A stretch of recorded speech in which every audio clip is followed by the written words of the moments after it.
Hey, what's up guys? It's Jack and welcome back to another video. And I'm going to start out this commentary a little bit different than my other commentaries. And I'm going to start it out in the form of a question.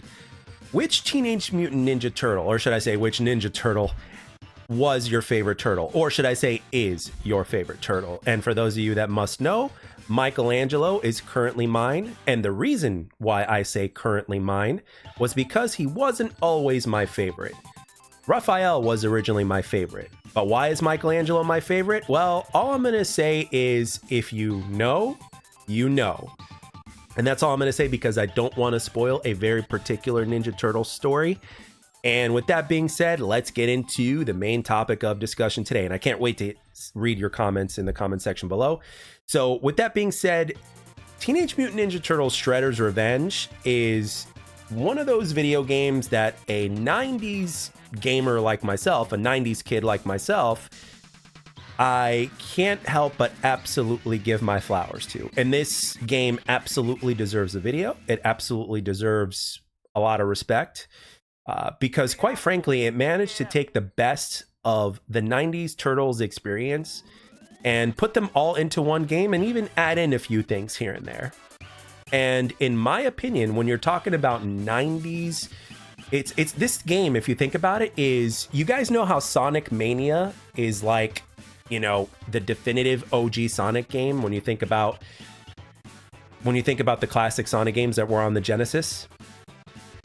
That is, in my opinion, what Teenage Mutant Ninja Turtles Shredder's Revenge is to the classic OG Ninja Turtles games. And we're talking about the original arcade that was converted into for the regular Nintendo, as well as its sequel, as well as part 3, the Manhattan Project, and of course part 4, Turtles in Time. And in my eyes, Turtles in Time was always, in my humble opinion, in terms of nostalgia and in terms of just the 90s Turtles experience, you know, you would look no further than Turtles in Time, in my humble opinion. I know there might be a few of you that might disagree on that, but in my opinion, Turtles in Time is, you know, was at that time, relative to that time, as well as for how long it just remained as popular and nostalgic as it was the definitive Turtles game. And then here we are so many years later, right, in the 2020s, and we have Shredder's Revenge that came out, and it managed to literally make the most epic sub sandwich of like all the ingredients you can possibly want on top of this thing. Or in this case, for those of you guys that followed me from the first channel,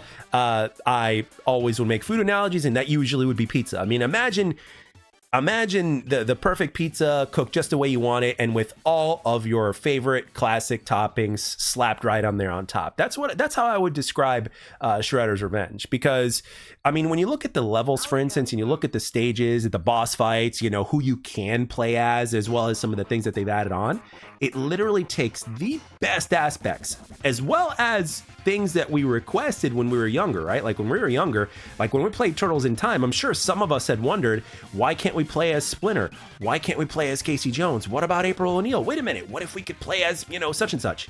Well, Shredder's Revenge manages to do pretty much everything, if not pretty much close to everything that we've ever desired as kids when we played at a Teenage Mutant Ninja Turtles game. And on top of that, you had super moves. Maybe you had a few boss fights that you've never had before. You've got the boss fights that are all sorts of sizes. Some of them are smaller, some of them are larger, some of them can, you know, do all sorts of different things.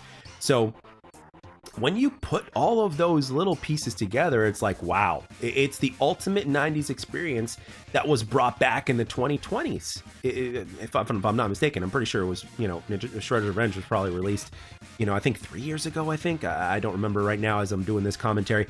But at the end of the day, it is the ultimate 90s Turtles experience. And I can't believe, as a fan of not just video games, but as somebody who's been gaming since the early 90s, in my eyes, I can't believe that it took this many years for a Turtles game to come out and to surpass Turtles in Time. Because Turtles in Time to me isn't just about what a game is capable of doing graphically, but it's also about what a game is capable of doing nostalgically. And when you're talking about the Turtles, you're talking about nostalgia. Like, I mean, no matter what direction the Turtles is going to take going forward at this point in time in terms of wherever the story ends up going. You know, to me, the Turtles are always going to be those Turtles in the 90s cartoon that we used to watch, the video games that we used to play, the first 3 Ninja Turtles movies. That to me is, when I think of the Ninja Turtles, that's what I think. You know what I mean? And in some ways, in different interpretations and different shows, different stories of the graphic novels and the comics and stuff like that, they've certainly gone in some sort of different directions, but they've gone in some really interesting directions as well.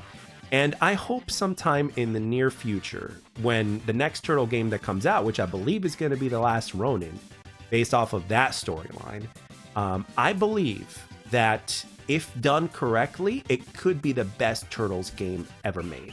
And I hope so, because not only do the Turtles and their story deserve to be represented properly in video game fashion, but I think that certain stories that were only explained in graphic novels or in comics, I think those deserve a little bit more recognition, because most of us, before we even became aware of the comic books or graphic novels, most of us just know things from the movies, right? And maybe the cartoons that we grew up watching and a few of the games that we grew up playing, right? Beyond that, we didn't know very much. However, there's a lot of very interesting information that fans of the Turtles would be really, really surprised by if they had followed the comic books or graphic novels. And I know that there's going to be a few of you in the comment section that certainly have. And I think, I mean, obviously you guys are going to say what you have to say in the comment section. I personally welcome it all.